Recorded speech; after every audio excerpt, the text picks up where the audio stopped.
Le divorce désigne la séparation d'un homme et d'une femme réunis par l'acte de mariage.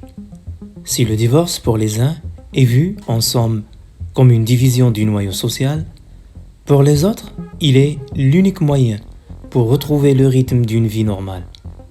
Autrement dit, est-ce que le divorce est une solution ou bien un autre problème de plus? Derrière le divorce se cachent plusieurs causes qui mènent naturellement à une variété de conséquences. Le divorce est une cause de la division sociale. Je pense d'abord aux enfants qui sont victimes de cette séparation, puisqu'ils risquent d'abandonner l'école, par exemple.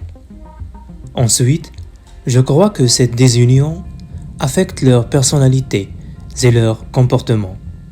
Ainsi, ils peuvent devenir des criminels, des drogués ou des délinquants. Il faut ajouter aussi que le divorce influence les deux partenaires quant à la concentration au travail ou dans la vie en général, sans oublier l'étiquette sociale que les gens donnent aux divorcés.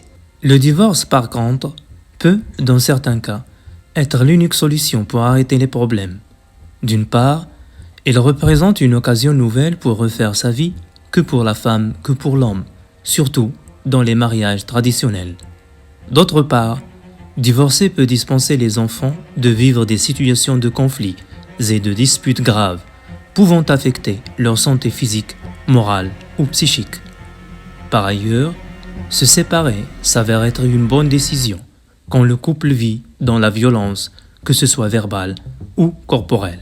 Si le divorce est une source de dispersion familiale et partant sociale, il n'en demeure pas moins qu'il peut aider à mettre fin aux problèmes que vivent les familles en mésentente absolue. Prendre une telle décision, en revanche, nécessite une longue réflexion de la part des intéressés pour limiter les retombées d'un tel choix sur la société et le développement de son capital humain.